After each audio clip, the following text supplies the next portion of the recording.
Welcome to NS TV. నేను రాజీవ్. ముందుగా headlines చూద్దాం. బైన్సా పట్టణంలోని స్థానిక దారాబ్జా జిన్నింగ్ ఫ్యాక్టరీలో 76వ గణతంత్ర దినోత్సవం సందర్భంగా స్థానిక కార్యకర్తలతో కలిసి తిరంగా జెండా ఆవిష్కరించిన ప్రజా trust chairman Bhosle Mohan Rao Patel.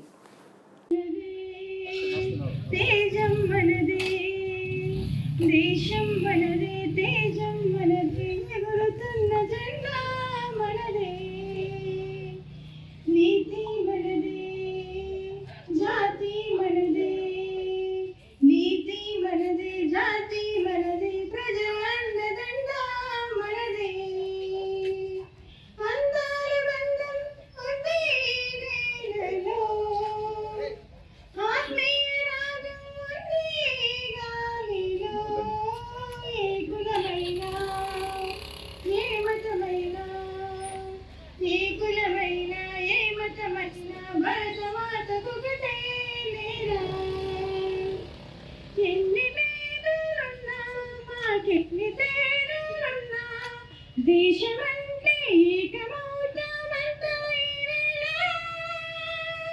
Vande Mataram అందామందరం Vande Mataram అందామందరం. Thank you.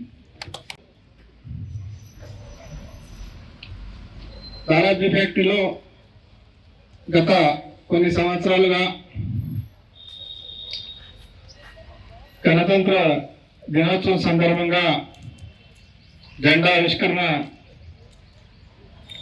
చేయడం ఆనవాయితీగా జరుగుతూ వస్తుంది. మరి ఈ కార్యక్రమానికి వచ్చిన అందరికి 76వ గణతంత్ర దినోత్సవ శుభాకాంక్షలు తెలియజేస్తున్నాను. మనం స్వాతంత్రం రావడానికి చాలా మంది బలిదానంతో ఆంగ్లేయుల నుంచి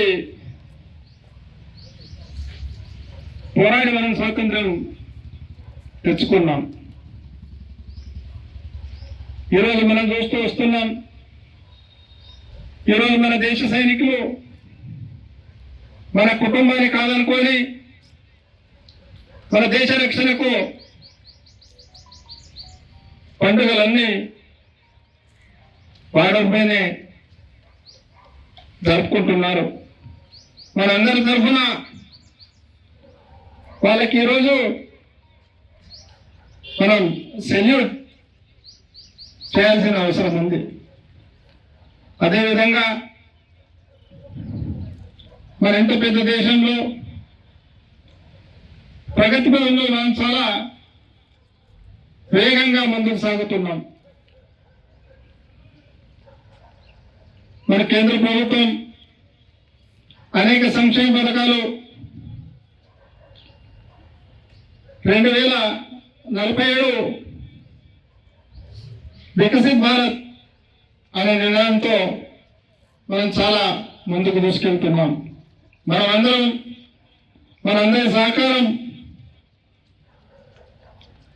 చేయితనిస్తేనే ఇది సాధ్యంగా వస్తుందని మీ అందరికీ తెలియజేస్తూ పత్రికా సోదరులకు కూడా గణతంత్ర దినోత్సవ శుభాకాంక్షలు. మనమందరము కలిసికట్టుగా ఉండి ఇదే విధంగా మన దేశాన్ని కాపాడుకుంటూ ముందుకు సాగాలి. మరి మరోసారి మీ అందరికీ గణతంత్ర దినోత్సవ శుభాకాంక్షలు. జై హింద్, జై భారత్.